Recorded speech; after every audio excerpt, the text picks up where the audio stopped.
le domaine de l'élevage que de l'agriculture. Dans le domaine de l'élevage, nous avons fait une étude il n'y a pas très longtemps. Je crois que c'était pour un pays de l'Afrique australe, mais je ne me souviens pas, mais je pense que c'était le Botswana. Il y avait un problème très concret, c'était un troupeau qui avait une maladie qui était transmissible. Et plutôt qu'abattre le troupeau, l'intérêt pour cette étude était de voir si on ne pouvait pas isoler non seulement la bête qui avait été malade, mais savoir avec quelles autres bêtes elle avait été en contact. Pourquoi? Parce que c'était des troupeaux étendus sur des énormes surfaces. Et donc l'idée c'était d'équiper chacun des bovins, puisqu'il s'agissait de bovins, de cartes de collier avec une puce SIM, et de pouvoir voir éventuellement le jour où elle tomberait malade, avec quelle ou dans quelle partie de région ou de troupeau elle avait été en contact, et pouvoir procéder à une isolation de cette partie du troupeau plutôt qu'abattre l'ensemble de ce troupeau. Donc voilà, ça c'est une petite illustration concrète par rapport à l'élevage.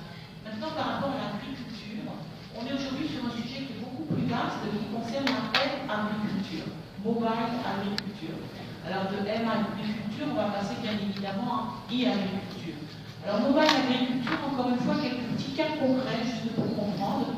On est en capacité aujourd'hui de planter dans des champs, des sondes équipées de cartes SIM qui peuvent transmettre, je dirais, le taux d'hygrométrie du champ et permettre ainsi aux paysans tout simplement d'arroser son champ en fonction justement de ce taux d'humidité et du besoin qu'il a par rapport à la terre. Également, on peut faire circuler un certain nombre d'informations qui sont des informations bien évidemment météorologiques, mais également, pourquoi pas, des informations sur le cours des semences à acheter, et pourquoi pas le cours de la production qu'il veut vendre pour qu'il la vende au meilleur moment. Et après, on peut imaginer bien sûr un agrégat avec des coopératives qui font qu'effectivement, c'est maintenant le paysan qui a le contrôle du moment où il va vendre ou du moment où il va acheter. Ça, c'est fondamental.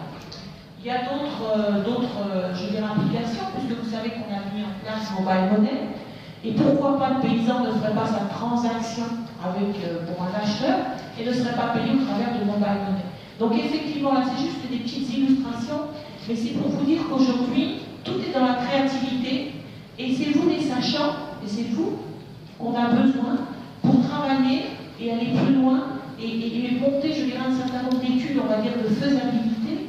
Et puis, effectivement, le besoin qu'on peut avoir en Côte d'Ivoire sera peut-être fondamentalement différent au Ghana, mais peu importe, ce sont des besoins locaux, avec les sachants locaux, et puis bien évidemment, derrière, tout un entrepreneuriat qui peut se mettre en place dans ces régions-là, puisque nous avons des jeunes avec du talent qui sont au fait des nouvelles technologies et qui peuvent développer ces petites applications.